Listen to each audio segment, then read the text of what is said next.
Hello दोस्तों, आज पुनः एक बार स्वास्थ्य को लेकर थोड़ी सी चर्चा करेंगे। आज बात करेंगे CAR-T सेल थेरेपी के बारे में।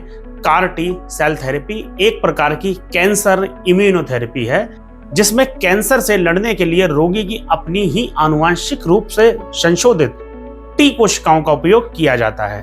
CAR से तात्पर्य काइमेरिक एंटीजन रिसेप्टर से है और T एक प्रकार की श्वेत रक्त कोशिकाएं हैं जो संक्रमण से लड़ने में मदद करती हैं। CAR-T कोशिकाएं T लिम्फोसाइट अर्थात एक प्रकार की श्वेत रक्त कोशिकाएं हैं जिन्हें उनकी सतह पर काइमेरिक एंटीजन रिसेप्टर को व्यक्त करने के लिए आनुवंशिकी रूप से संशोधित किया गया है।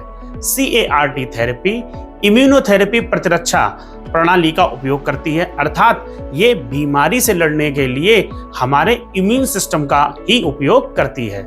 CAR-T सेल थेरेपी का प्रयोग लिम्फोमा यानी लसिका प्रणाली से उत्पन्न होने वाले कैंसर और ल्यूकेमिया अर्थात श्वेत रक्त कोशिकाओं का उत्पादन करने वाली कोशिकाओं से उत्पन्न होने वाले कैंसर आदि के निदान में किया जाता है।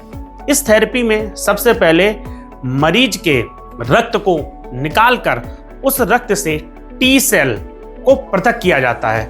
इस प्रक्रिया को एफेरेसिस कहते हैं। इसके बाद उस बचे रक्त को पुनः शरीर में ट्रांसफर कर दिया जाता है। प्राप्त T सेल को उनकी सतह पर CAR नामक एक विशेष प्रोटीन को व्यक्त करने के लिए इन्हें आनुवंशिक रूप से जेनेटिक इंजीनियरिंग की सहायता से संशोधित किया जाता है, अर्थात संशोधन के द्वारा T सेल में काइमेरिक एंटीजन नामक रिसेप्टर को जोड़ दिया जाता है। अब इन संशोधित T सेल को प्रयोगशाला में अत्यधिक संख्या में बहुगुणित किया जाएगा और अंत में इन विस्तारित CAR-T सेल को रोगी के रक्त में फिर से प्रवाहित कर दिया जाएगा। नई CAR-T सेल को रक्त में प्रवाहित करने से पहले मरीज को कीमोथेरेपी दी जाती है। दोस्तों, अब रिसेप्टर युक्त ये T सेल शरीर में उत्पन्न कैंसर से लड़ना प्रारंभ कर देगी, जिसमें इन रिसेप्टर्स की अहम भूमिका होगी। CAR-T कोशिकाएं शरीर में यात्रा करती हैं, टारगेटेड एंटीजन को व्यक्त करने वाली कैंसर कोशिकाओं को ढूंढती हैं और उनसे जुड़ जाती हैं और फिर उनको मार देती हैं, अर्थात नष्ट कर देती हैं।